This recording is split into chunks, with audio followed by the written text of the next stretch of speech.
But Chael Sonnen recently did a video on YouTube that I thought was super interesting, talking about how it was with the Pena Gordon fight, about how that is exactly what is wrong with sport jiu-jitsu right now, is that every organization within jiu-jitsu has their own rule set. They can change it however they want. It can be, no offense, I think no time limit is cool, but I don't want to see 40 minutes of hugging and with no advancement, no guard passing, no submission attempts. You know what I mean? And he was talking about how that is, watching jujitsu is the worst part of sport jujitsu. The actual application of jujitsu is the worst part. No one wants to watch it because it's like hard to follow and there's so many nuances to it. What do you see as the biggest problem with jujitsu to where we could become like a league like combat karate or these other things that are now finding grounds to become more popular?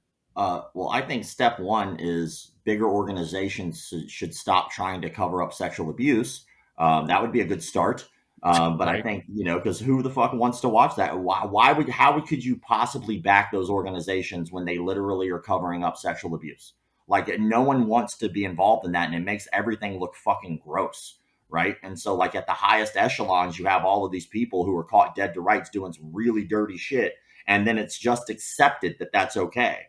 Like, there are guys right now who are like caught dead to rights molesting kids, or caught dead to rights on rape charges, and then we're supposed to root somehow for one Yeah. of those guys. Like, no, like, we should be kicking those people out. And I know that might sound like a far cry, but if you want the masses, I can tell you one thing everyone hates, which is rapists and pedophiles. And so if we can start getting rid of those, maybe you can start getting some positive attention to the sport. The other thing is I think we need to hype up the things that are entertaining. Like, for instance, I don't know if you guys know about this thing or not, but it's called banana ball. You ever heard of banana ball? Mm-mm. Dude, look it up, right? So basically this, like, I guess they're like minor league team, and their off season, what they do is they take their whole team and they split them in half, and they have completely different rules to baseball. And they just play baseball, not for the sake of winning or losing, but quite literally for the sake of it being entertaining. Because on the on season, they're all on the same team. So they're just doing it as an exhibition for fun. Where's the fun? Everybody in martial arts wants everything to be so serious. It's got to be for self-defense, and it's got to apply to a real street fight. When most of those motherfuckers who are saying that shit are people with private profiles who've never gone to a gym in their life. Like, if you really want the masses to enjoy anything, it's got to be entertaining.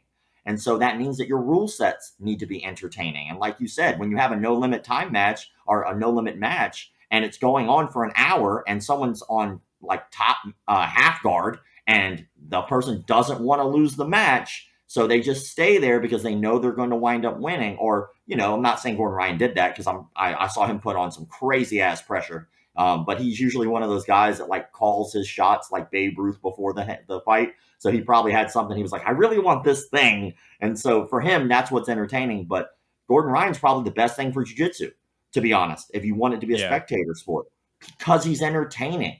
Like, that's it. And that's how he's entertaining, by picking fights and stuff like that. And some people don't like that, but it is entertaining. And like, his numbers don't lie. People clearly respect him as a jiu-jitsu artist. People clearly watch his matches. People clearly want to see him compete. That's because he's entertaining. And then I think that the promoters need to understand that too. Like, if I'm a spectator, why would I go to something that's boring as shit? Like, if I'm a spectator, why do I need to know a rule book like this to understand the sport? I need to know basics. That's why I love combat jiu-jitsu. Combat jiu-jitsu, if you've never watched jiu-jitsu before a day That's in your all life, I watch. yeah, you would watch combat jiu-jitsu, because kind of like NASCAR, which is why I think people watch NASCAR. Eventually, there's going to be a wreck. Like, in combat jiu-jitsu, eventually somebody's going to get the dog shit slapped out of them, and that's entertaining to me. So, I mean, if you really want to do, like, first, clean up all that bullshit that's going on behind the scenes of people trying to cover stuff up and make this kind of like a Catholic church or something. And then the other thing is try to make sure that it's entertaining.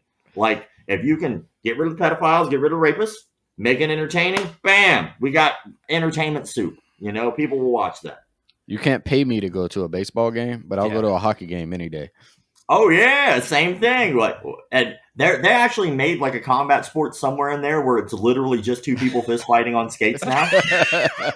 Yeah, hockey games, everybody's pumped up. Yeah. You get a bunch of drunk rowdy people. They're like, just fucking fight them already. Like, It's the national anthem, bro. It's like a Buffalo Wild Wings on a Saturday night for a UFC. Punch him in the face.